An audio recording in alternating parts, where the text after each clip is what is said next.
Si vous souhaitez résoudre des problèmes en équipe en essayant d'aborder le sujet de façon différente et diversifiée, eh bien vous êtes au bon endroit. Nous allons aborder aujourd'hui la méthode des 6 chapeaux de Bono. Bonjour à vous qui aimez les psys et qui ne le saviez pas. Aujourd'hui, une nouvelle vidéo sur une manière de communiquer en équipe, en famille, voire. Et c'est avec la méthode des 6 chapeaux.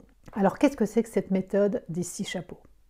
Imaginez une réunion d'équipe où c'est la foire d'empoigne, où on parle de plein de choses différentes et qu'on n'arrive pas à canaliser, où on peut être dans des situations de conflit.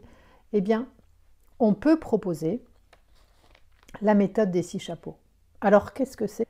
La méthode des 6 chapeaux est une méthode qui va permettre de mettre en avant des manières de penser différentes en fonction des chapeaux qu'on va choisir de porter. Ces chapeaux vont aider dans la réflexion, au niveau de l'objectivité, au niveau des émotions que l'on peut ressentir au niveau d'un projet, mais également des doutes, des risques, mais aussi de tout l'enthousiasme que ça apporte. Et de voir comment justement, après avoir exploré tout cela, eh bien, de manière créative, on va aussi trouver comment réfléchir autrement pour accéder à de nouvelles perspectives, pour enfin trouver une direction dans laquelle l'équipe devra aller pour résoudre le problème. Alors comment ça marche? Il ne faut pas être extrêmement nombreux, mais quand on est en réunion, imaginez un groupe de 5, 7, 10 personnes, eh bien l'animateur va proposer déjà le chapeau blanc. Donc d'abord on va identifier la difficulté. Quelle est la difficulté? Sur quoi on veut échanger? Donc quand on connaît ce sur quoi on veut échanger, eh bien on va commencer à réfléchir sur tous les faits, tout ce qu'on observe. En termes de chiffres. Donc là, justement, si par exemple on pose des questions, eh bien on ne va pas mettre du je. C'est voilà, qu'est-ce qui se passe, qui est concerné, voici les chiffres, voilà, quels sont les chiffres, quels sont les derniers chiffres au niveau des ventes de notre équipe, par exemple. Voilà, donc on va essayer de réfléchir sur tout ce qui est objectif. Au maximum, tout le monde réfléchit à des éléments objectif. Et on note, on note, on note. Ensuite, quand on a terminé, quand on considère qu'on a fait un petit peu le tour de l'exploration de l'objectivité, eh bien, on va passer à un chapeau suivant. Alors, juste pour aider, moi j'ai pu créer donc un document comme celui-là avec des petites vignettes pour signifier où est-ce qu'on est. Donc là, voilà, on porte le chapeau blanc, on porte le chapeau rouge, le chapeau vert, noir, jaune et bleu. Et puis avec une fiche explicative que je peux tout à fait mettre à disposition si voilà, vous m'envoyez un mail et je peux tout à fait vous mettre la fiche à disposition pour travailler ça avec vos équipes. Alors le deuxième chapeau qu'on va porter, c'est tout ce qui est en lien avec les émotions, les intuitions, les sentiments, ce que ça nous évoque, voilà, les pressentiments. Et donc, on va pouvoir parler aussi de ce que cela nous fait. Donc ça peut aussi être très intéressant. Selon les équipes, il y a des personnes qui vont d'ailleurs pouvoir parler beaucoup d'éléments objectifs et peu d'éléments introspectifs parce qu'ils n'ont peut-être pas forcément l'habitude de s'interroger sur ce que ça leur fait. Donc voilà, c'est pareil. On inventorie un petit peu ce qui est là pour tout le monde. Ça permet également de voir que selon les personnes qui sont autour de la table, eh bien, on ne va pas forcément ressentir les mêmes choses. Et donc, ça va être intéressant aussi de voir l'écart qu'il peut y avoir entre les uns et les autres. Et puis, ce qui est important aussi, c'est que quand on est en équipe, des fois, on a du mal à se représenter ce que vivent les autres. Donc, à partir du moment où on va l'exprimer, eh bien, du coup, ça permettra d'être mis à la connaissance de l'équipe. Et on pourra faire équipe, si par exemple un collègue est dans une émotion particulière, eh bien, on va faire équipe aussi autour de lui. Le troisième chapeau qu'on va pouvoir utiliser, c'est le chapeau noir, avec tout ce qui est pessimiste. Quels sont les risques?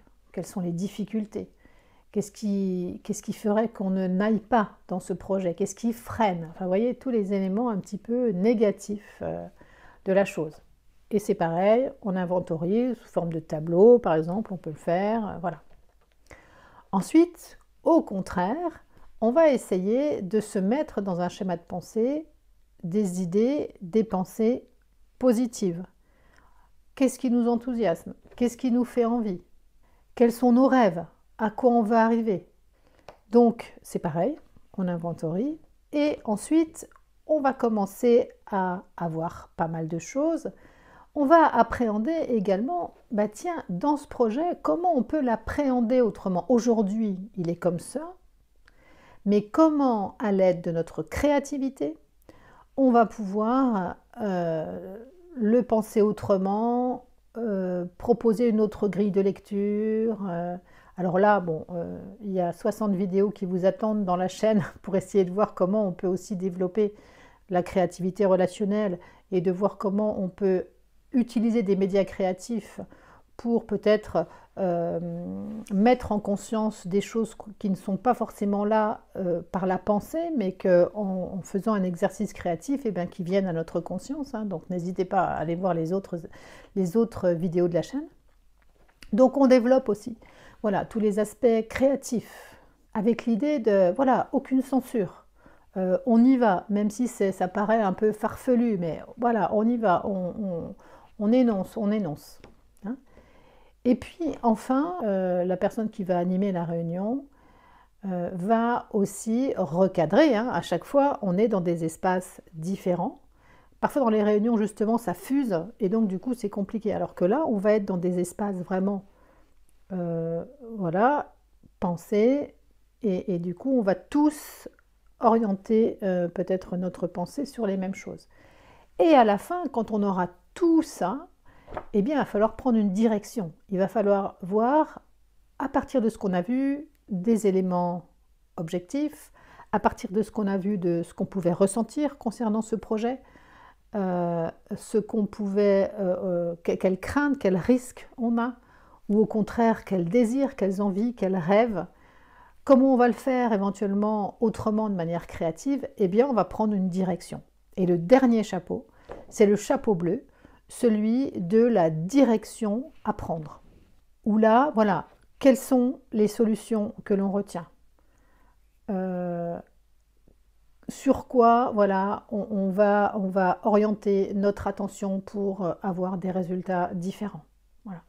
Et donc, ce qui peut être intéressant, donc là, j'ai parlé peut-être plus d'une entreprise ou d'une équipe dans une entreprise, mais ça peut tout à fait être dans une famille où il y a un problème. Hein. Ça peut tout à fait être aussi en consultation, où on va forcer quelque part la personne à passer ces différentes étapes, parce que quelquefois, elle est engluée dans l'émotion, où elle voit tout négativement, ou alors elle est trop cuit les petits oiseaux. Et là, l'idée, c'est vraiment de pouvoir être dans différentes postures. Cette méthode d'Edouard de Bono a l'objectif de pouvoir créer de la cordialité, qu'on puisse s'entendre, qu'on puisse s'écouter, qu'on puisse échanger sur le même canal pendant un temps, et qu'on soit au clair sur le canal sur lequel on est. Si par exemple, eh bien, on est en train de parler de l'objectivité, quelqu'un va nous dire ce qu'il ressent ou que ce n'est pas bien, etc., il faut avoir le cadre de lui dire ça vient, on va parler de cela. Par contre, pour l'instant, eh bien, on est sur cet objet-là. Voilà.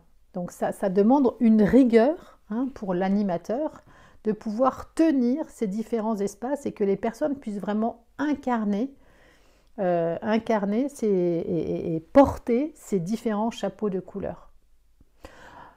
Une vidéo qui pourrait être relativement associée à celle-là, ou une technique, c'est ce que Disney également utilisait pour essayer de réfléchir à l'opportunité peut-être de créer ce dessin animé ou cet autre dessin animé. On y viendra, je ferai une vidéo là-dessus prochainement. N'hésitez pas, si vous avez aussi des souhaits, d'autres vidéos qui pourraient ressembler, que je pourrais chercher éventuellement, n'hésitez pas à me le dire. N'hésitez pas à mettre en commentaire également, eh bien, si vous avez déjà utilisé cette méthode, quels en sont les freins, qu'est-ce que ça a favorisé, qu'est-ce que ça a déclenché, ça pourrait être intéressant pour les autres. J'espère que cette petite vidéo vous a plu. N'hésitez pas à actionner le bouton j'aime, n'hésitez pas à vous abonner, à cliquer sur la petite cloche de notification vous indiquant les nouvelles vidéos. À bientôt, au revoir.